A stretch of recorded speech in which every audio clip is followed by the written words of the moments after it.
hope you are keeping well and are enjoying the content that I've been putting up recently. So I've been working hard on the channel, getting as much out as possible, hopefully interesting content. If you're enjoying it, as always, please hit that subscribe button, hit that like button, and consider smashing the bell so you get notifications when I put up new content. Anyway, this is a late recording in terms of the time of the week for my midweek waffle rush hour ramble. So I'm thinking it helps with distinction. It's Friday. I am in the rush hour driving to pick up my daughter. About 150-160 mile round trip. So this is rush hour ramble, 100%. Can't call it midweek waffle because it's not midweek. I could lie, but I'm not very good at that. So it's rush hour ramble today. Anyhow, also got the camera in a slightly different position. I took the GoPro to work, charged the GoPro up, got everything set up, everything ready, jobs are good, and put the Fat Gecko mount on, brilliant, everything's great, really professional, really nice, and then realised, oh, I didn't bring the GoPro to camera mount converter. But have got my GoPro Volta grip, and obviously GoPro think of everything, and the GoPro Volta has got a camera mount, tripod mount screw in the bottom, so that's why you might seem a little bit closer to me than normal. Normally I'd like it away on the windscreen, but you've got a little extension there too. Anyhow, that aside, here we are. Got some ideas for videos at the weekend. Going to be playing with the new sympathy S3C carbon tripod mount. Going to make some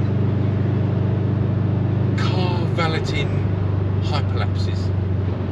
Really excited about that. Probably do 2 cars. Going to get super organised, get them cleaned, create a hyperlapse. Happy days. So you can see the whole process. Hopefully that will be interesting. We'll see. Anyhow, today, Rush Hour Ramble, we are on my top tips for new Subaru owners. Now, some people that follow the channel might be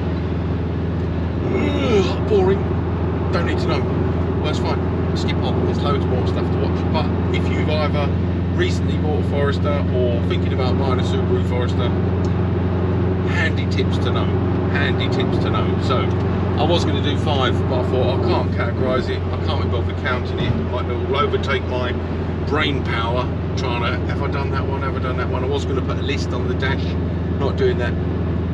My standard process for the videos is I think about them, I generate the title, I'll give it some thought, probably mull it over when I'm trying to sleep, mull it over in the middle of the night when I'm also trying to sleep, and mull it over in the mornings on the way, when I wake up, on the way to work, in the car. Occasionally I might do a dry run if it's something involved or complex, like the discussion that someone asked me about the why no wide open throttle in 5th and 6th, why no lug in the engine. I've had to think about that one significantly, so it's going to be a while until I put that one out because I need to think about it. So I just got to sell out to this biker. I don't know what it is about the Subaru. It's like a magnet for fun. It's like a fun magnet. People either appreciate it or want to have fun. I don't think the GoPro is quite picking it up, but there's some kind of Paris-Dakar bike riding fruitcake who I just moved for. He come roaring past, as they do, and then he slowed down in front of me, looking, maybe wondering why I'm filming. Maybe he wants to be on camera. I don't know. Anyway, I digress. I used to be a biker, so I'm always kind of, he's gone, yippee. I used to be a biker, so I'm always kind of dialed in to being cautious for them and giving them enough space. But you know, unfortunately, I certainly wouldn't say bikers do mad things. I think both car drivers and bikers, we're in vehicles of differing agility levels, and we make humans make decisions, maybe different decisions, but I always try and give them space. Anyhow, I digress. enough of that. So, top tips for new Subaru owners. Sorry, mustn't do that. Number one, if you can't, say you've just bought one, if you can't 100% guarantee when the oil was last changed, either in the service book or owner's not giving you a previous receipt for when the oil was last changed, get the oil changed. EJ25 really likes an oil change. They respond well to an oil change. So pot of decent quality oil, you're looking at 40, 50, 60 quid depending on what you get. I always use Fuchs or Titan Race Pro S. It's not cheap, but when I bought the car, I was looking through the service history. Mine was cared for primarily by Torque Development International, and it had been having Fuchs Race Pro S 1050. It's now called Titan Race Pro S, same flavour, derivative, 1050. So that's what it always says, every 5,000 miles. Anyway, so if you can't verify beyond all reasonable doubt when your car last had oil and filter, minimum, do oil and filter. Write down when it's been done, get it in your stamp book. If you haven't got a stamp book, get one from Scooby World. They do blank ones for about a tenner maybe, and which is what I did, because I like to keep my service history written down. Really sorry, I'm going to sneeze.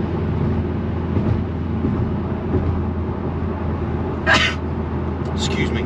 Anyway, so get the oil and filter changed, get it written down when you've done it, and then every 5,000 miles, oil and filter religiously, and check it every couple of weeks. At least, you know, once you've done 2,500 miles into your 5,000 mile interim oil and filter, just check it, just in case. It takes 30 seconds. Very important, just check it. I often find sometimes when I'm up to about 4,000, 4,500, I remember I was going to pick my daughter up about a month ago. It was the hottest day of the year so far, and I thought to myself, the last thing I want is to be low on coolant or low on oil. So I checked it and it needed about half a cup, and I like to keep it exactly to the right position on the dipstick. And people always say these are, because the dipstick goes in an angle, when you pull it out, one side is one position, the other side's another position. All mechanics that have ever worked on it have said, oh, it's a bit funny, isn't it? True, it is a bit funny. I think it goes to the dot when it's hot and to the little notch when it's full, when it's cold. And just keep dipping and waiting and dipping and waiting till you get it as close as possible. Anyway, then obviously stick to your maintenance, basic maintenance schedule. Mine goes in again soon. I'm at 139,711 miles. I tried to get mine done at 100,000, 105, 110, 115, 120, because I am strange, but I like that. It's easy to, not that I don't like that I'm strange, but it's easy to keep on top of.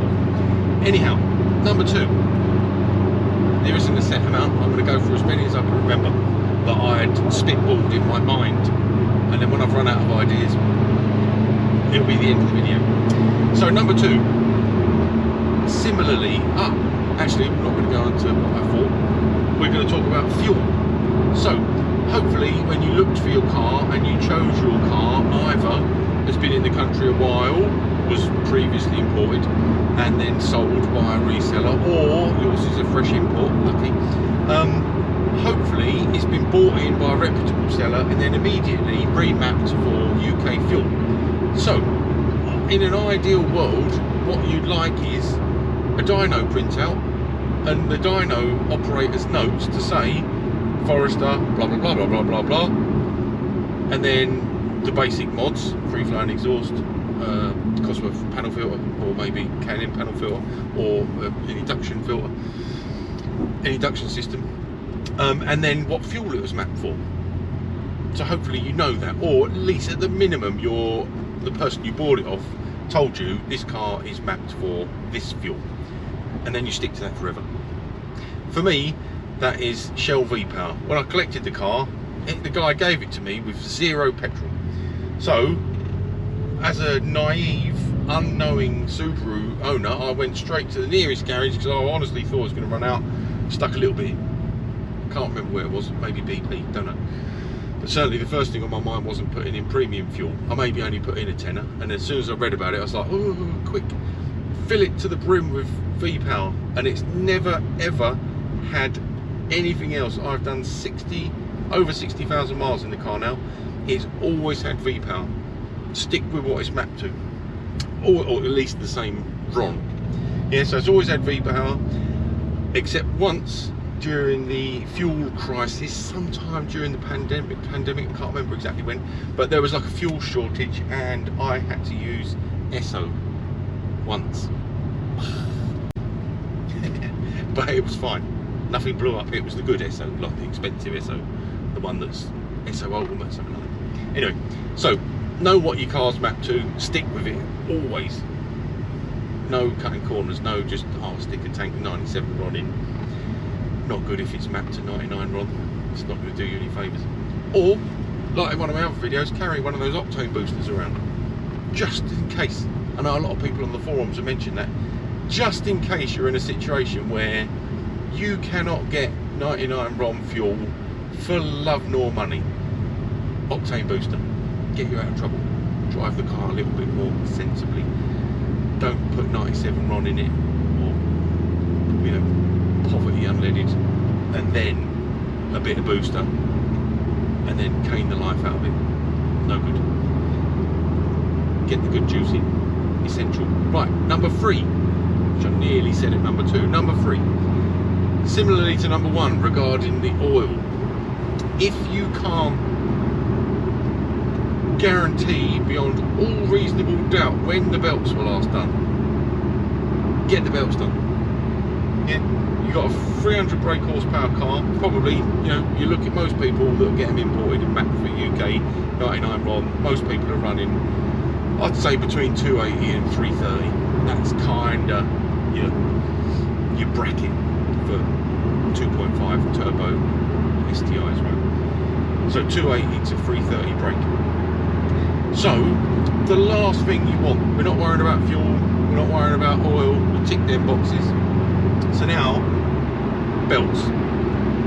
This is an interference engine, so key thing, get your belts done. We've all read the horror stories about knock and detonation and things like that, so let's just cover off another one of those things, okay, and get the timing belt changed, done. They're supposed to be done, I believe, every 60,000 miles or every 4 years. I've had mine 4.5 years now, and I've done 60,000 miles. I think I had the belts on mine done at 95,000 miles, according to my service book, which I'd have to check. I think it was 95,000 I had belts. Excuse me, it's definitely coming up. So that would be 45,000 miles, but it's also erring towards sort of 3.5, 4 years, I think. Either way, because I am fussy and I like to have the best for the car, and I don't want to be worrying thinking, is that power steering belt getting a bit loose, is my aircon belt, it's been squealing, is that going to snap soon, or is my timing belt, worst case scenario, going to go. Sometimes I like to get the revs higher, you know, I drive it as the car was designed.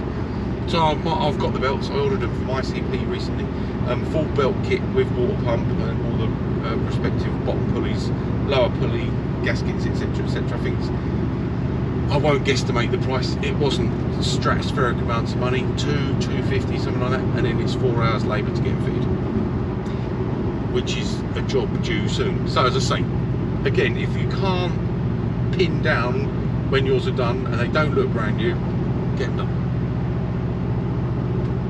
It's common sense, honestly. What else? So we've done oil, check. Fuel, critical. 3, belts, essential. Oh, I did have a 4th tip, but it has eluded me.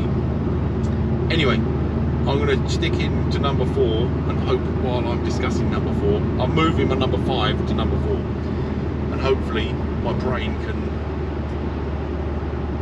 what's that word? Multitask. That. Anyway, so comedy tip. The switch on top of the steering column. Classic one. People see it on the forums all the time. What's the switch on top for? Side lights. You know, a common thing is you get Subaru, never had a switch, but in the UK we're used to leaving your side lights on, and then when you take the key out of the ignition, you either get an alarm or your side lights. When you lock the car, the alarm goes off and your side lights stay on, like parking lights. We don't have that on the Subaru. You turn that little switch on the top.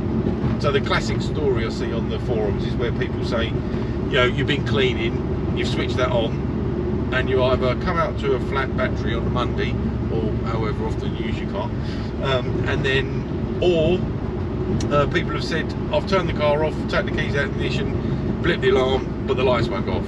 How do I do it? And it's that little switch just behind the steering wheel. It's got P on it and a picture of a bulb. Ooh.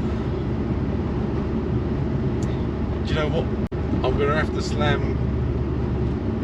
I don't know. I can't remember my fifth one. I'm going to have to pause and have a think. Oh, that was amazing. Human brain is an incredible thing. I only paused for about 7 or 8 seconds and it was the ting. Aha. So, number 5. Easy. We'll elaborate on this in a further video, yeah? And I'm going to put 2 things, both related, into this slot. Number 5, top 5 tips.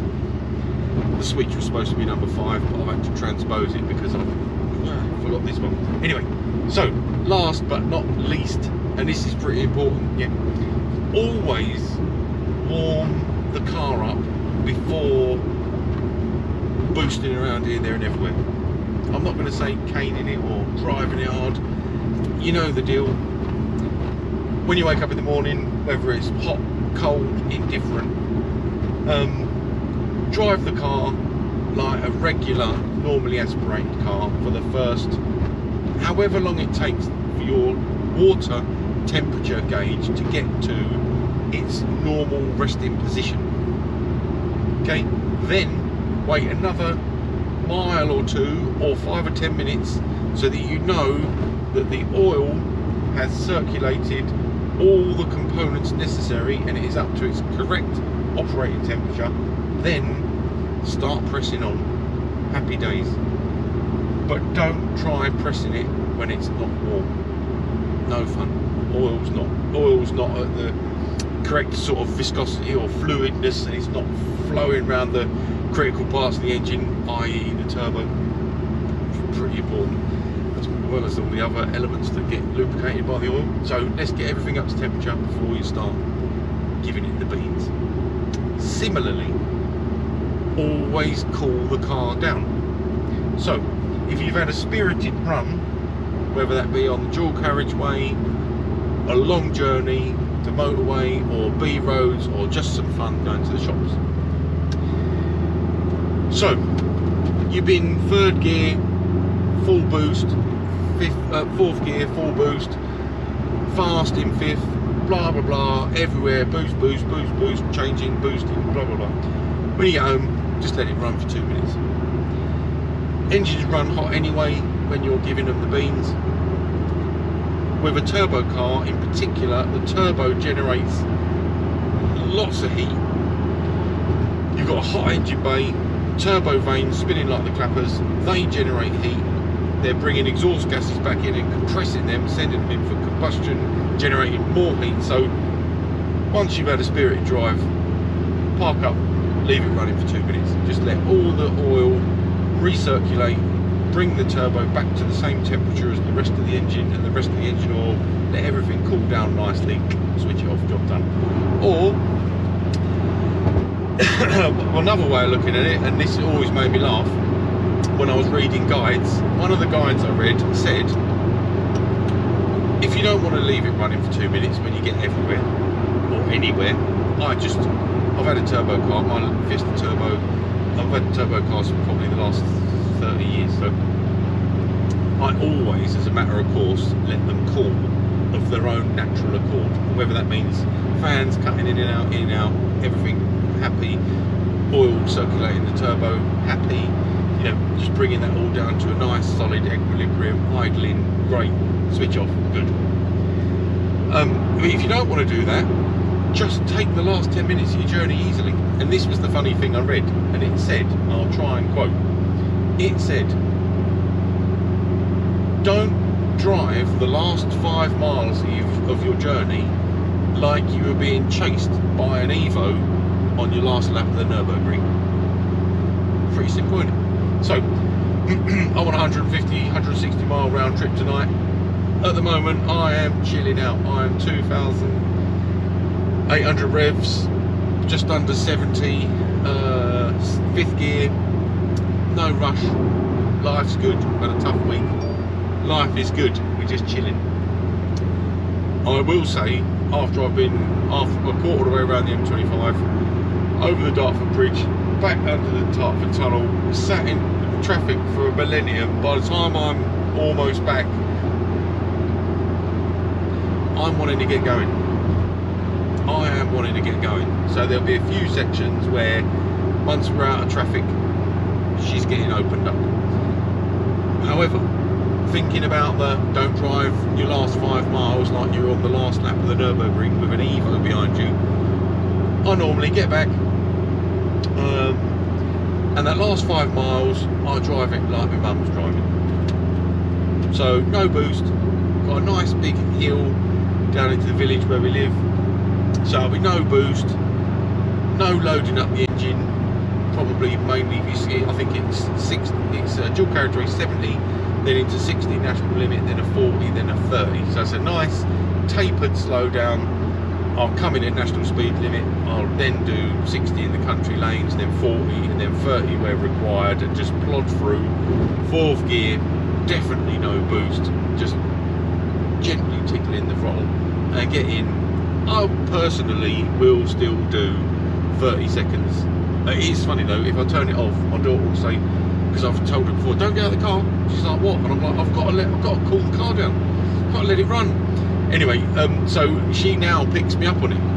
If I go to turn it off fairly quickly, she'll say, you didn't let it run. And I'm like, I just done the Evo Nürburgring thing, you know, not driven the last 5 miles like I'm on the last lap of the Nürburgring with an Evo up my butt. Simple. And I mean, it's just to say, well, I suppose today we're talking oil, filter, fuel, belts and mechanical sympathy. A little bit of mechanical sympathy goes a long way. So it's just giving you a little bit of thought for your car, looking after it, and they will serve you well, hopefully indefinitely. I have to say, I mean, mine's been sensational. We'll talk about reliability in another waffle. Anyway, hope that one's enjoyable. Hope that is of value to everyone. Any comments, suggestions, questions, further discussions, get it in the comments section. I love having a chat. Always try and reply in under 12 hours where possible. And have a wonderful weekend ahead. As always, don't forget, if you're enjoying the content, please hit that like, give us a thumbs up. Don't forget to subscribe and smash that bell button so you get notifications when I put up new content. And there is more coming soon. Take care, all the very best. Thanks for watching as always. Bye bye.